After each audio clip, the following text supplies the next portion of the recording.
গ্রীষ্মের ছুটির পর পশ্চিমবঙ্গের প্রাথমিক থেকে শুরু করে মাধ্যমিক সমস্ত স্কুল খুলে গিয়েছে আজ।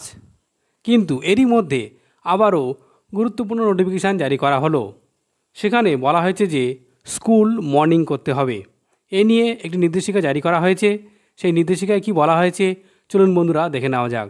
দেখুন বন্ধুরা, office of the district primary school council Bankura, যেখানে সমস্ত সাব ইন্সপেক্টর অফ স্কুলকে জানানো হচ্ছে যে চেয়ারম্যানের পক্ষ থেকে যে primary junior basic school under the control of this council will be held in morning session. Morning session করার জন্য বলা হচ্ছে কবে থেকে না 4 জুন থেকে মর্নিং স্কুল করার নির্দেশিকা দেওয়া হয়েছে আনটিল ফার্দার অর্ডার, অর্থাৎ পরবর্তী অর্ডার না আসা পর্যন্ত এটি মর্নিং চালাতে হবে। All are requested to act accordingly.